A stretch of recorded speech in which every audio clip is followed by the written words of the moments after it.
Welcome to Fostering Emotional Well-Being Through Parenthood, Supporting Your Teen's Mental Health. We're very excited to have you all here, especially excited to have our teens on today's panel and be able to speak about mental health from their perspective. So we're very excited to be here.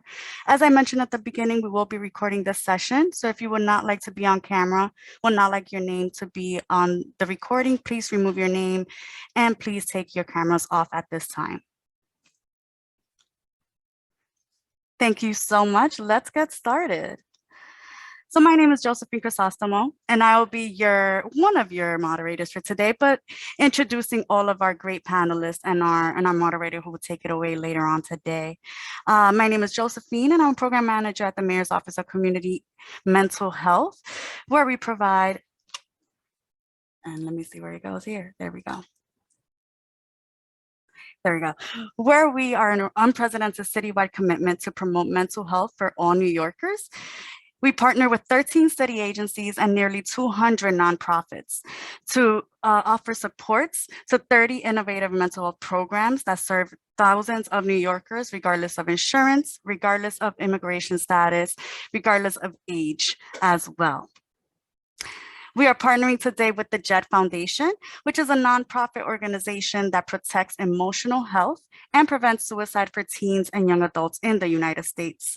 JET partners with high schools and colleges to strengthen their mental health, their substance abuse misuse, and suicide prevention programs and systems.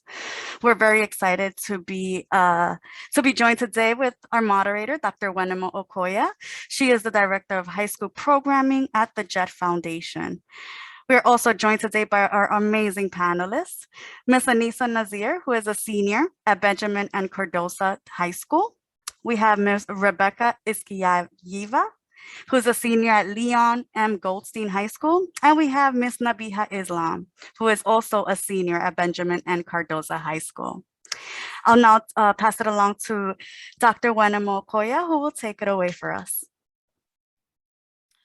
Thanks, Joe. Really excited to be here with our amazing panelists. I feel really lucky to be here and to learn from you all. And one of the things that, since I've been working with schools and young people, I've recognized is that oftentimes we as adults spend a lot of time in the room speculating about things that young people could tell us ourselves.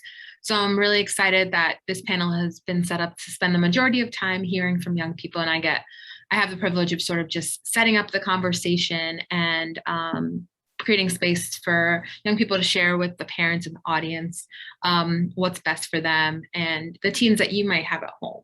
And parents, thank you all for taking some time to think about and learn about how to better support your young people. It's really important. This is a critical time in our history, and a lot of our young people are struggling, but we're gonna share some tips with you all today.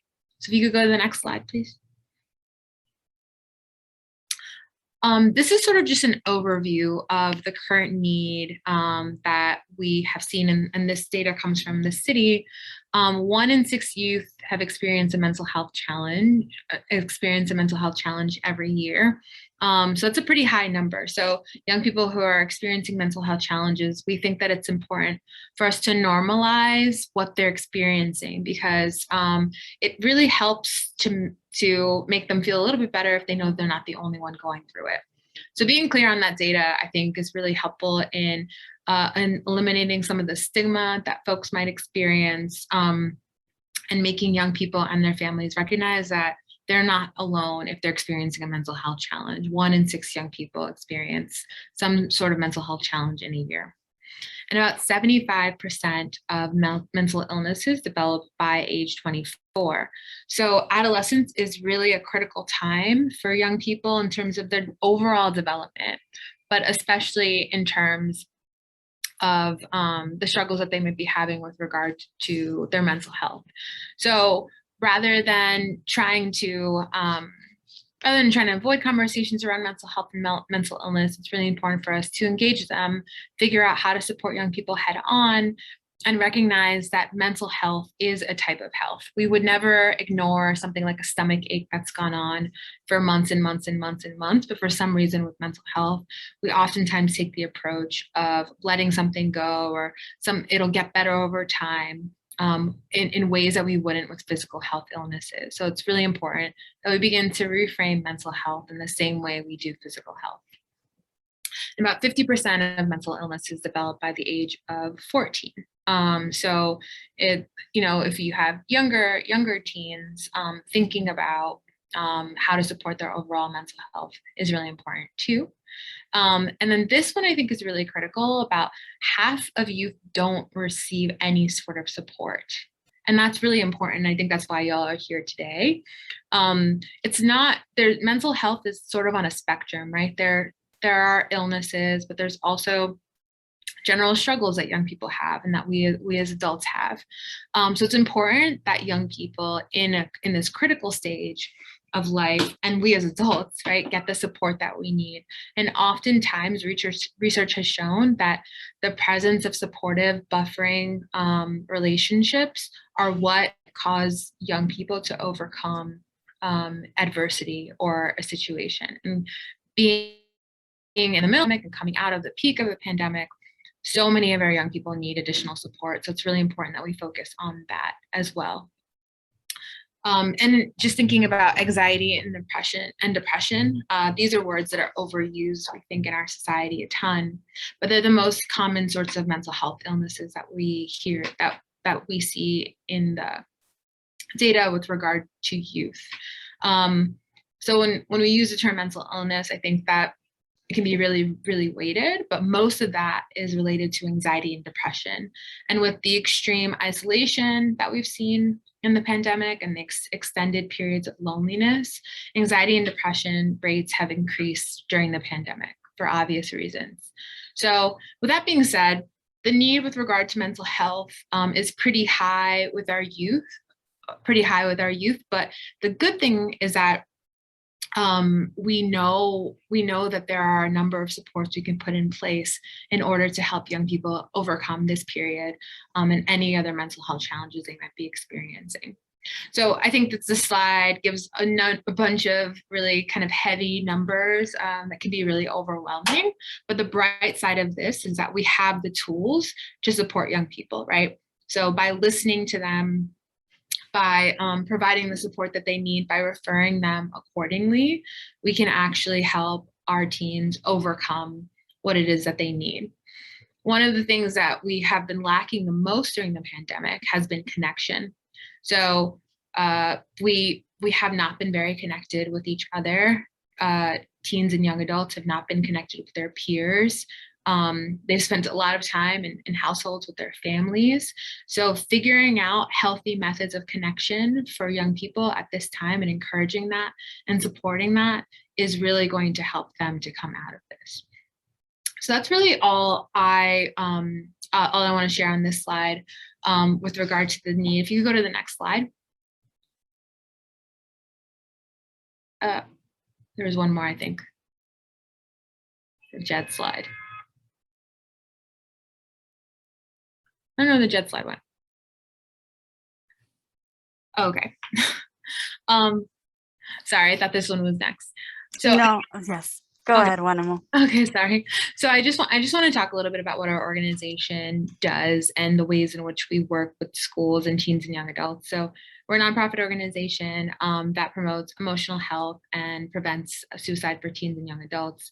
But mostly we partner with high schools and colleges to really strengthen their ability to support overall student mental health and create systems and policies that positively impact student emotional health and prevent suicide.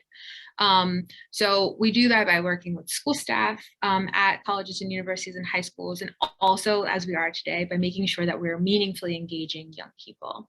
There are a couple of things that I just want to make sure that before we go into the conversation, we hear from the teens themselves, some strategies that I want to share that we found really useful and that we've recommended to schools is that young people need trusted adults, right? So that can be at home or at school. So they need people that they can trust. So helping them to figure out how to connect with people that they trust, adults who have more lived experience than they might, and figuring out how to have that conversation is critically important for promoting mental health, and one that we try to work with our schools on. Another component is this concept of self-care, as well as a concept around community care and caring for one another. So really explicitly teaching young people to care for themselves despite the pressures they might be experiencing internally to their home or externally. We know that, you know, maybe getting into college or what life is going to look like after high school is really high pressure, but figuring out how to care for themselves is a critical skill that they can learn in this early stage of adulthood. And then leaning on their peers is really important. Most often when young people reach out for help, they're turning to a friend first. They're not usually turning to their parents, unfortunately, right? So figuring out who their trusted peers are and making sure that their peers are equipped to respond to their needs and to know when to ask an adult for help or to refer accordingly is really important. Peer support can be really effective in helping young people overcome difficult situations and mental health challenges. And the second point, which I've kind of alluded to, and the next point that I've kind of alluded to loosely, is around connecting to resources. And we'll share some resources at the end here, but making sure that if you have to have all the answers as a parent, right? So you don't have to know exactly where to go or what to do, but knowing what resources there are in your community, knowing what resources there are in your child's school, or figuring out how to find them is critically important. So, I mean, the through line through all of this is that we can't do this alone. We have to do this together.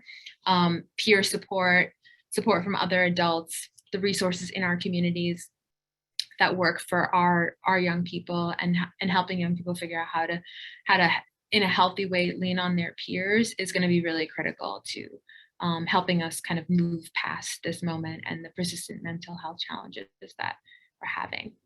So that's a mouthful that I've shared, and I would really like to move the conversation to talking to the most important people in the Zoom. And first, I'll maybe just start with having you all introduce yourselves and maybe just share your name, your pronouns, anything interesting you'd like for us to know about you, and what grade you're in. Start with Rebecca. Hi guys, my name is Rebecca Izkiyayeva. I go to Leon Goldstein in Brooklyn, and I was part of this program called CSAC and BSAC, and that's how I got introduced to this panel. And CSAC and BSAC is like a program where I work with the chancellor, and I work with students who like focus on mental health, racial justice, student voice, communication, and I'm part of communication, so I get a feel of a little bit of everything in these types of groups. So I'm really excited for this panel, and I'm going to pass it to Anisa. Hi, my name is Anisa Nazir. I go to Benjamin N. Cardozo High School in Queens. And I found out about this panel through an internship that I'm doing. And oh yeah, I'm also a senior. I forgot to mention that. And in my school, I am the vice president of the Detox Club, which is a club that allows kids to come and just kind of vent and relax and take some time to take care of their mental health, especially coming back from a pandemic. It's definitely needed. So I love to be involved in my community, and mental health is one of my main priorities to try to spread the message of how important it is. And I'll pass it on to NABEEHA. Hello, I'm NABEEHA Islam. I also go to Benjamin N. Cardozo High School. I'm a senior.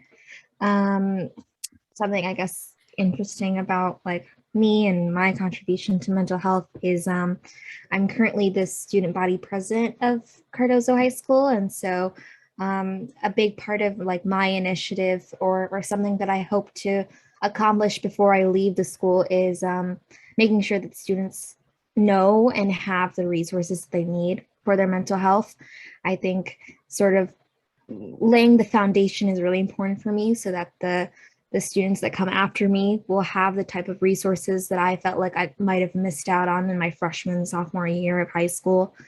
Something else that I'm also working on is I am a staff writer at the New York Student Mental Health Association.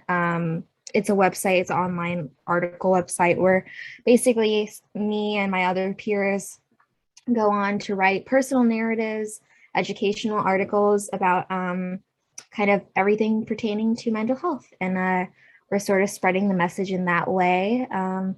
And yeah, so I hope to learn more, but also be able to contribute what I can from my knowledge as a teen. Yeah, nice to meet everyone. Awesome, really wonderful to have all three of you here, and really excited to learn from you. So I'm gonna share a couple of questions, and if audience members, you have other questions, you can share them in the chat and I'll try to get to them at the end, but I do have a couple of questions that I do wanna ask our panelists. So the first one is, and anyone can answer these, but if you don't feel compelled, you don't have to answer the question. And I might ask some questions directed towards you. What stressors have come up for you in the last 12 months?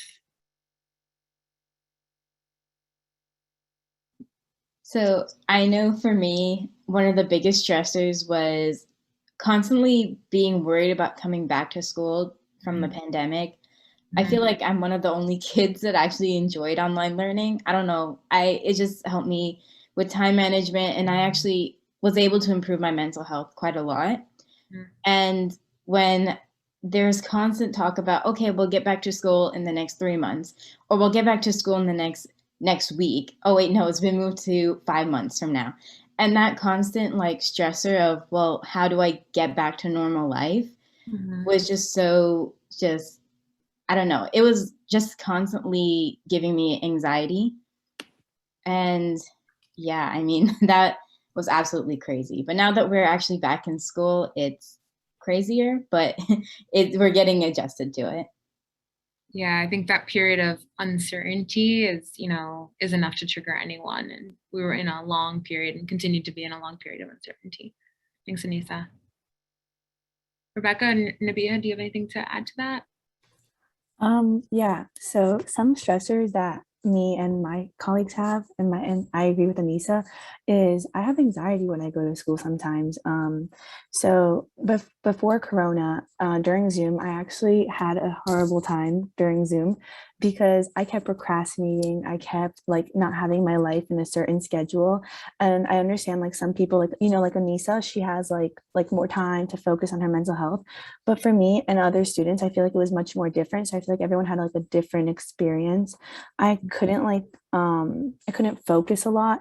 So that was an issue for me. But then when I came back into school, it's like harder and it's also easy at the same time because the piles of homework, the college apps, the people, like it's kind of hard to get your social life back together after a whole year, When you're on Zoom constantly, you're just have your mic off and your camera off and you're not really socializing with anyone. But then when you're in school, it's like you have to talk to the people, you have to talk to your teachers, you have to communicate.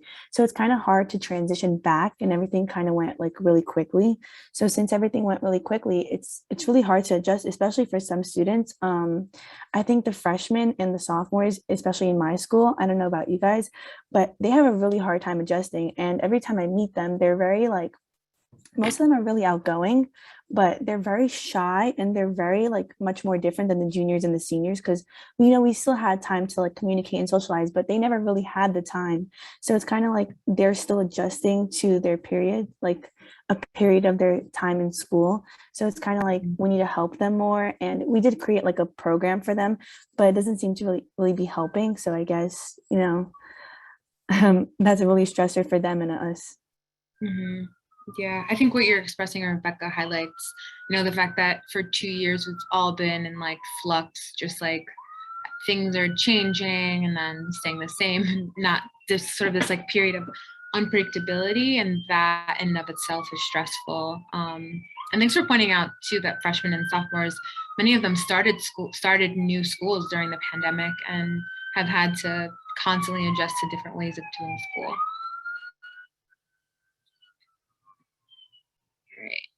If you got anything here, we can move on if you don't have a question. Okay. My next question for y'all is thinking about these stressors and other challenges you might have had.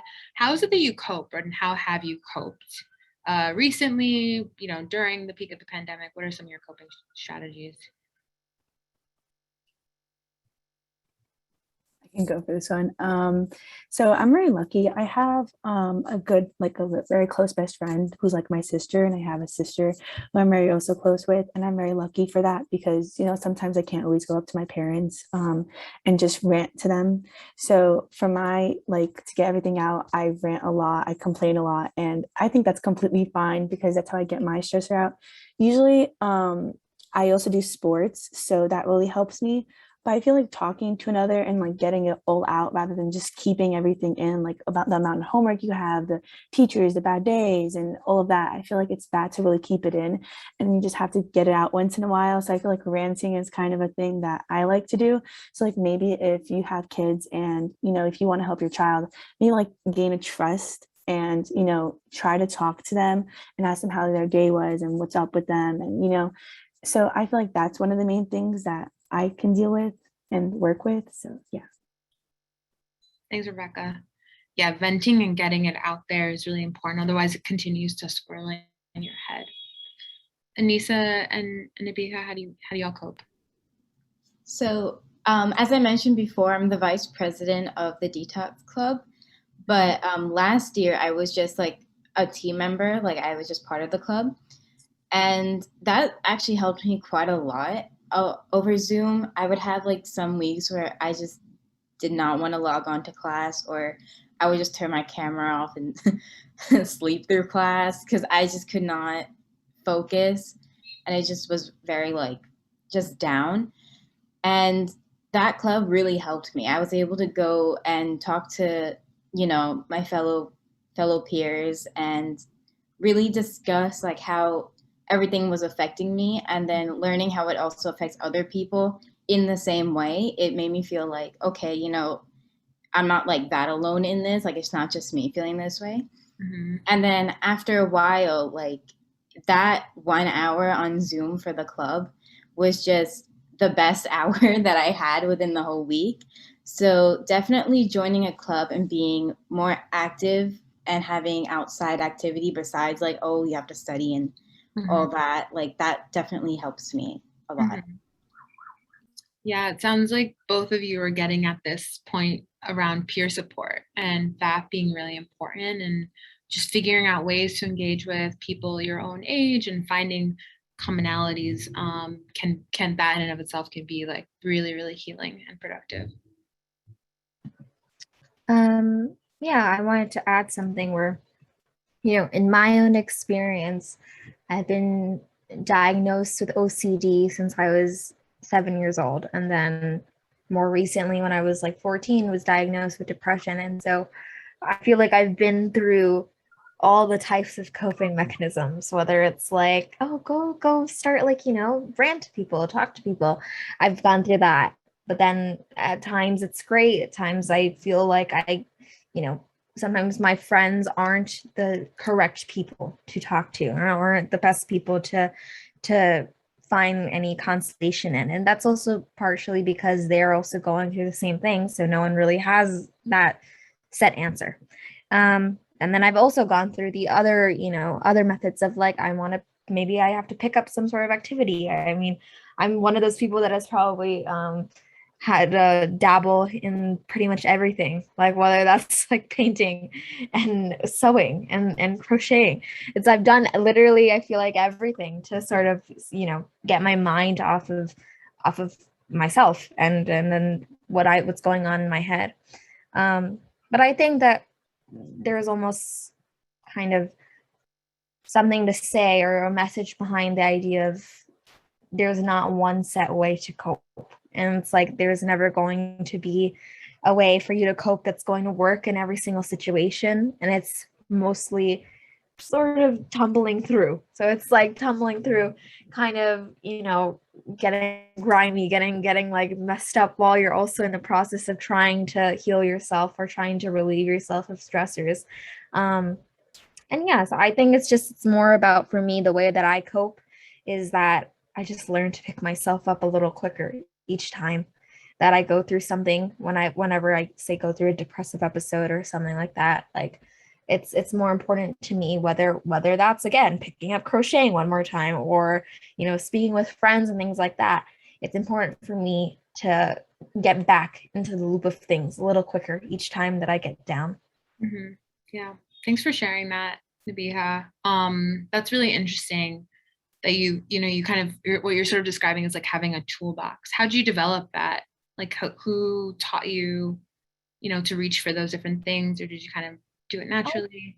I think I sort of did it naturally. My family is not, they're not very vocal about mental health, and they still aren't, even though I've been on like a journey of going to therapy and going and getting the help that I need for the last like 3 years.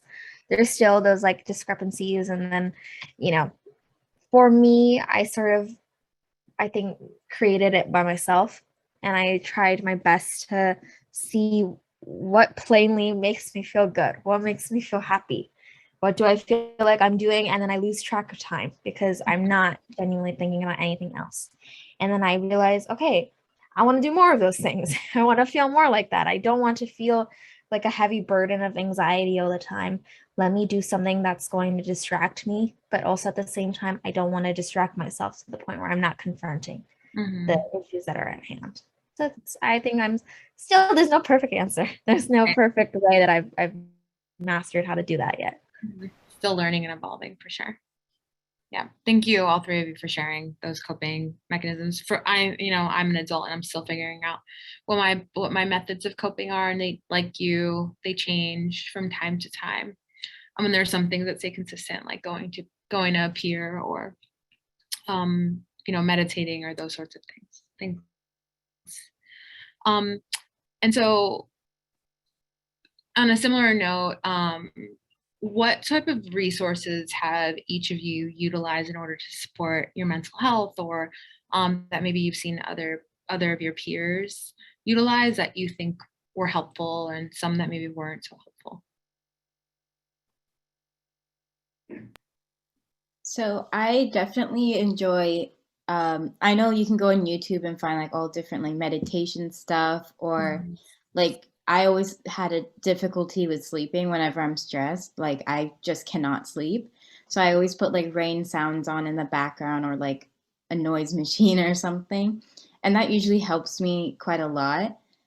I also found that if I'm really stressed with my homework, I just need to get away from my desk. So I go for like 6-mile walks.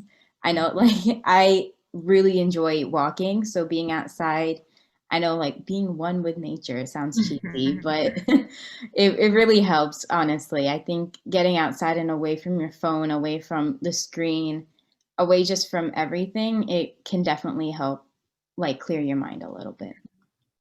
Yeah. And you also mentioned your club in your school. So definitely using what you have available to you.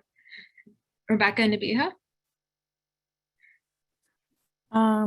I feel like the difference between like your school and my school is that my school people make clubs so they could put on their college apps rather than actually doing the club and meeting up, which kind of which really, really sucks because it's all for show, but it's really like, like what are you like, why are you going to join that if no one's going to come to the meetings?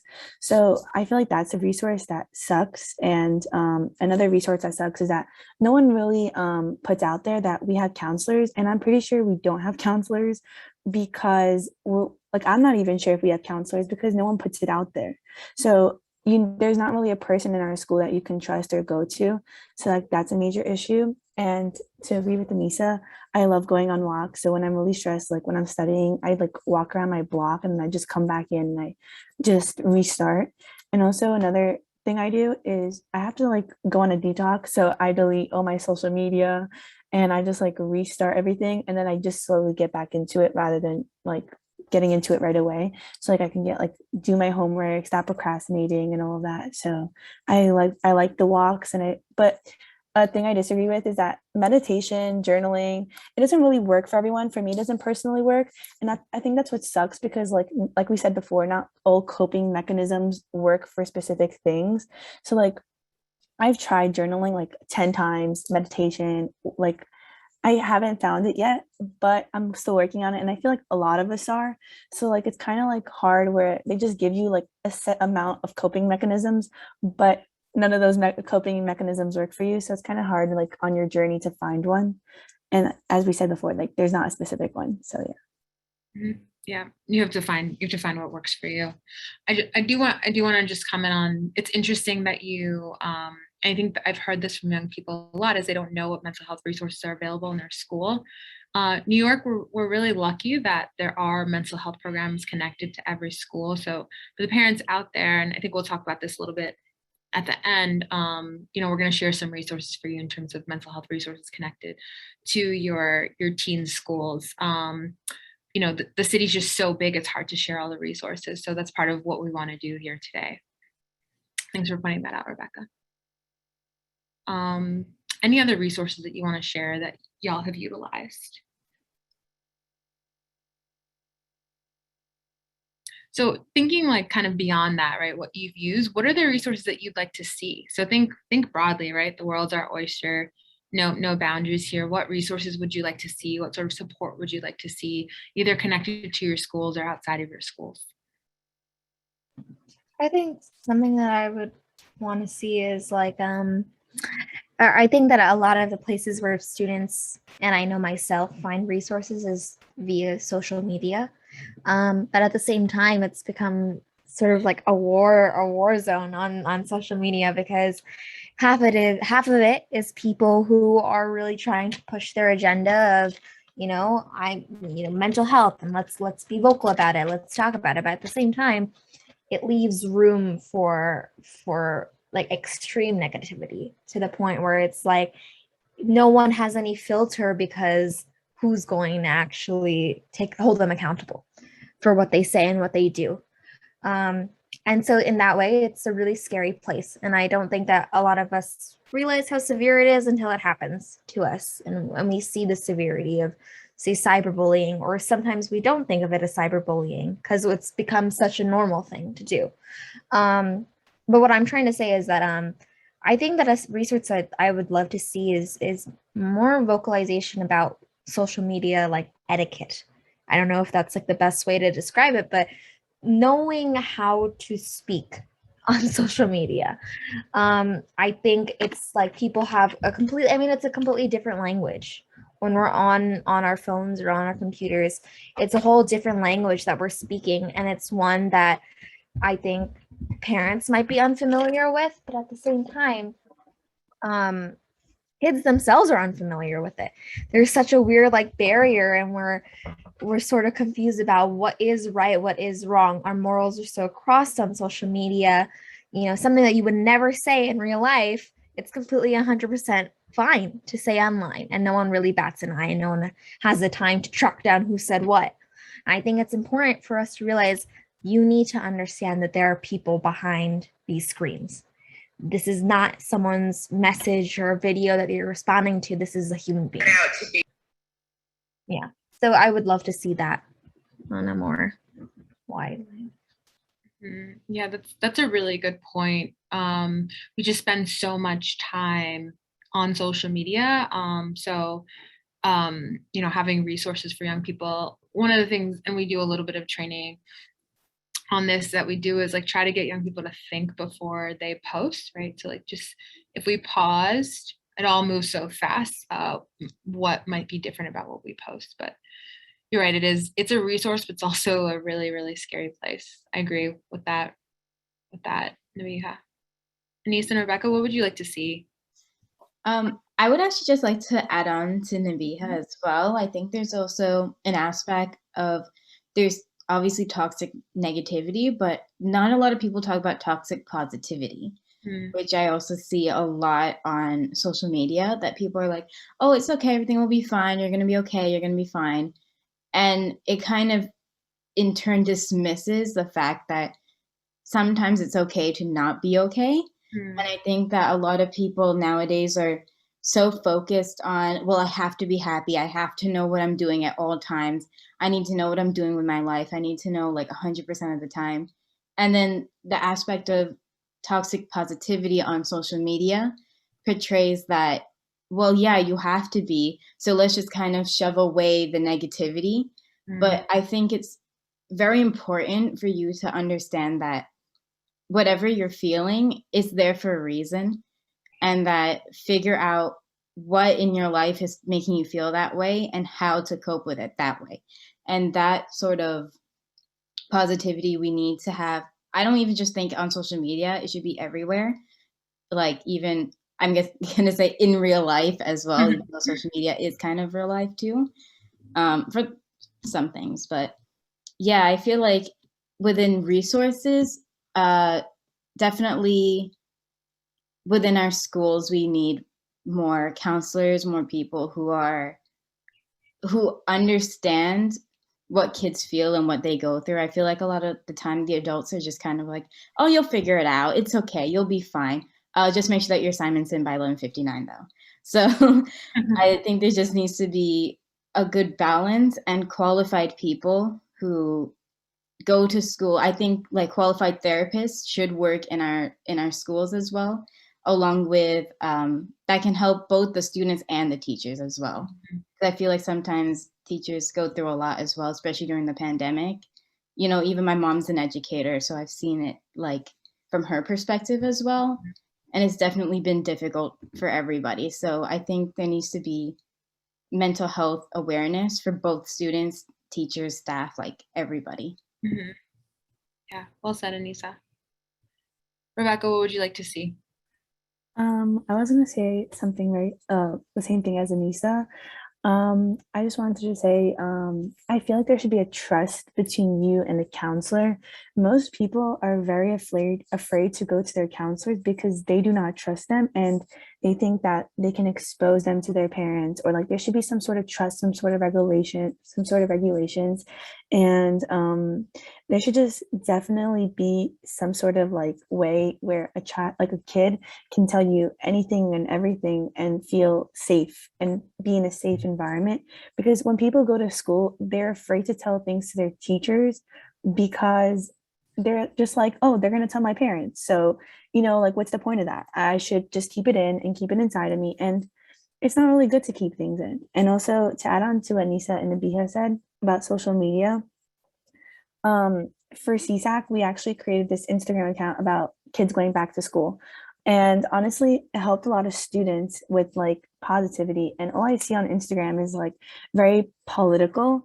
And kids don't like understand that just because of your political like views, that doesn't mean you have to stop talking or communicating or like, and that's like really toxic for people because people end up crying, people end up feeling hurt, people end up feeling canceled. And I feel like that's so wrong with our generation because there's a thing called cancel culture and it's real. They will literally not talk to you. They will bash you. They will do anything. They'll talk crap behind your back.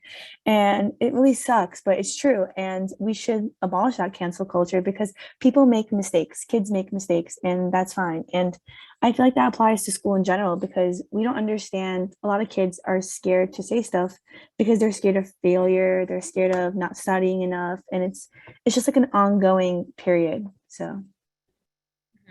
Yeah, thanks, Rebecca.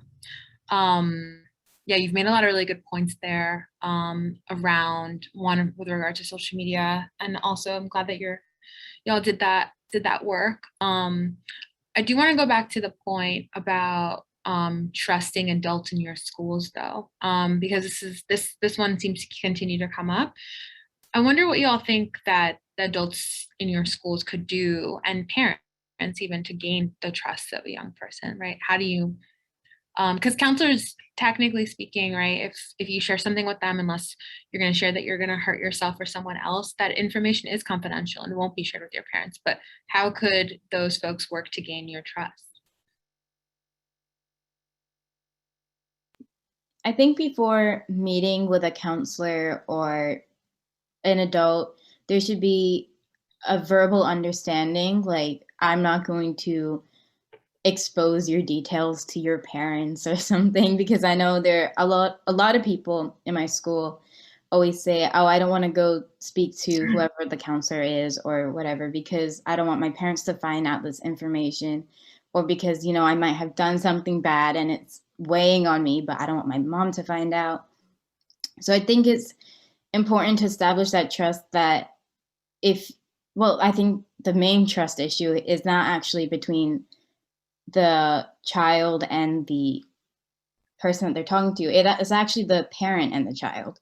You shouldn't be worried that, you know, there's something wrong and you don't want your parent to know. And that can lead to even more danger than, like, I can't even like express, because I've seen it. Like, so many people will get into fights and get into really bad situations and feel like they can't turn to anybody and just continue down a rabbit hole of just messed up things. So I think it's definitely allowing the kids to sit and talk without feeling judged or without feeling like there's going to be, you know, that you're going to get in trouble for it. So I think it's important for the adults to understand that we're humans too, and we make lots of mistakes as well. And I think it's important for kids to understand that parents also make a lot of mistakes as well, because they're humans too. So a mutual understanding between the two is definitely needed. Yeah, thanks, Anisa. That's a really good point. And kind of segues to my last question. You know, how can parents be supportive to their teens' mental health? And what are the types of things that parents can do? So you mentioned, you know, building trust and listening and not judging. Anything else that parents can do to be supportive? I think that something, again, I'll tie it to my own experience, and that's the most that I'll really be able to, you know. I think patience is such a huge thing. I'm sure as a parent, it's probably extremely hard. It is extremely hard to see someone that you love and cherish a lot go through something so difficult like mental illness, especially when it's something that's, you can't really see the symptoms physically, and so it's even harder to sort of get into the mind of your child. And it's hard when you can't, right? And like when you feel like there's something stopping you, there's a barrier. And I think that's something that I think parents should know, is that if the kids themselves aren't able to communicate to you, it might be because they don't have that trust, but another big part of it might be because they don't know what's happening with them either. For me, like, I still have a lot of trouble explaining or communicating with my parents, because a lot of the times when they are really persistent in asking me, what is wrong with you, what is going on, I have no answer. I don't know. If that, it happens so randomly, it happens really abruptly, where all of a sudden I just don't feel good. And it's hard when the parents keep applying the pressure on you of, but I want an answer. I want like an answer. What is wrong? Because their next step is to delegate, how are we going to fix it? But if it's something that doesn't have a very apparent solution, how am I going to, as a kid, explain to you what the problem is if we can't even come up with a solution? So I think something that I think I would really, really appreciate, I think from my parents, and I guess others too, other kids would from theirs as well, is just to have a little bit of patience with us, and just sort of be there by our side. And sometimes even if you feel like you're not doing enough, even just being on the sidelines for a little bit is more than enough. Of just letting your presence be known. If you need me and when you need me, I'm here.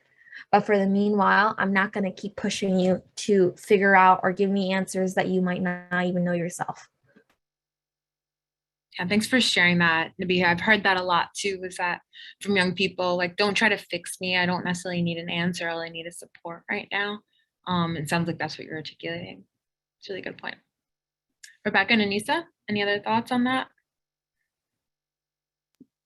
So I think also an important thing to add on is how culture, I also think, plays a big role.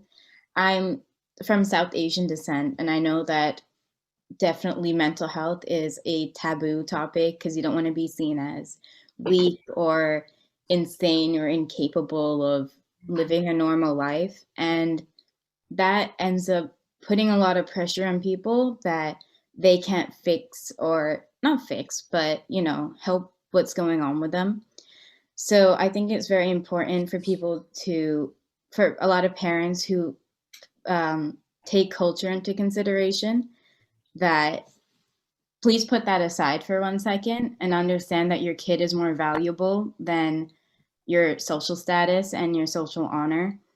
And they are your priority. I've seen so many South Asian kids have so much pressure on them about, oh, you need to become the next doctor that cures cancer. But if they're having a bad day and get like a 95 instead of that 100 on their test, it's considered the end of the world for them. But like, just see, well, maybe there's something else going on. Maybe there's like, you know, they're mentally a little bit not with it because there's so much pressure on them. So if you just take a moment to talk to them, check in on how they're doing. If they're saying they're not doing good, you know, obviously be the support, offer help, as much help as you can, and understand that your kid has to be your main priority. It cannot be that, oh, well, they're gonna put my status up if they become a doctor. They're gonna put my status up if they become a lawyer. Because I feel like for culture, that's definitely a huge, huge issue. And it makes the kids suffer quite a lot. Thanks for sharing that, Anisa. I think culture, there are a lot of cultures, you know, where there's stigma around mental health and a lot of cultural issues that create barriers. So thanks for bringing that up and just saying it so explicitly. So what y'all have shared, I think, has been incredibly helpful to me. I've learned a lot from you already in just a short time that we've been together, and I hope it's been helpful for the audience. I do want to leave a little bit of time for some Q&A. I have other questions that I could ask you, and I think I could talk to you all day, but just want to give folks in the audience an opportunity to ask our panelists any questions that you might have. So feel free to drop any questions you might have in the chat, or you can unmute your mic and share your question.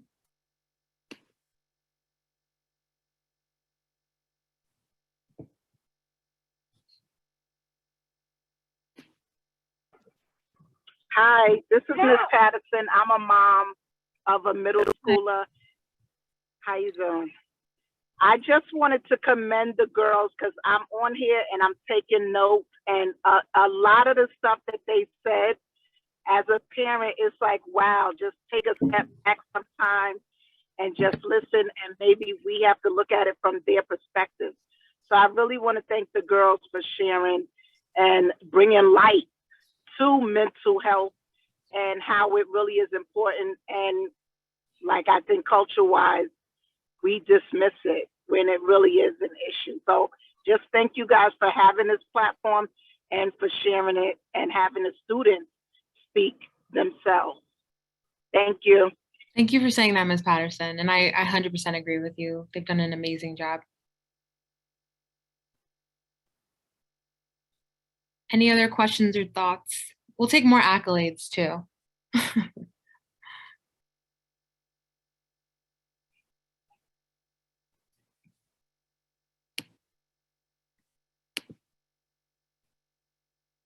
I'll keep asking questions if no one has any others. Got some applause, some virtual applause. The last question I'll ask before I pass it back to Joe to close, if there are further audience questions, feel free to just either raise your hand or put it in the chat or unmute your mic and interrupt me. How do young people want to be addressed when it comes to mental health? So like, if their parents or teachers or, you know, especially parents are having a conversation with them, how do they want to be addressed about their mental health?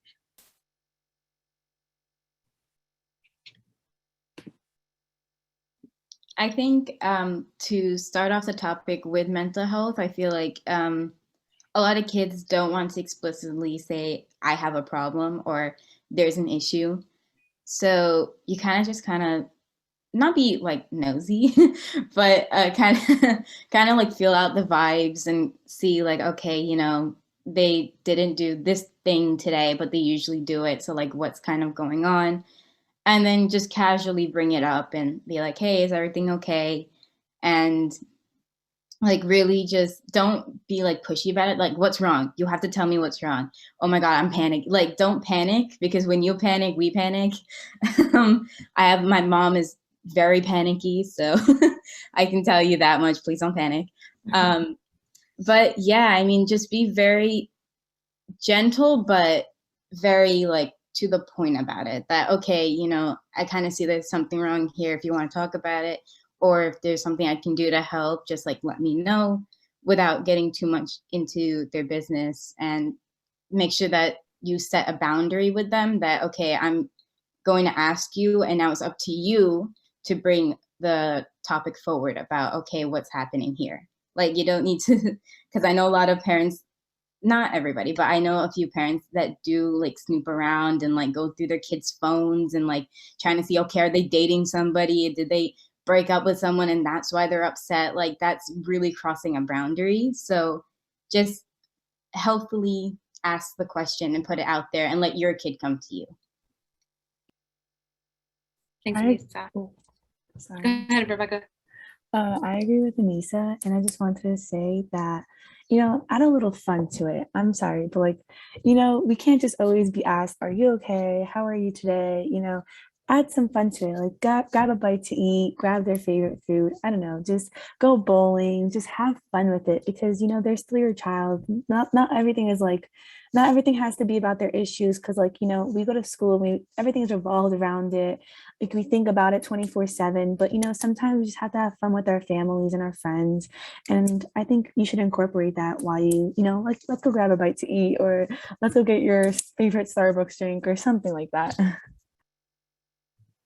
Yeah. I'd also like to say that this is something that a point that Anisa brought up, and now also something Rebecca brought up. Like, I'm kind of thinking of this while I'm speaking. But I think that it's really important for parents to also show, you know, or teach by example. And so, like, what I mean by that is, I hope that parents themselves as well take care of their mental health and show that to that side of themselves to their kids.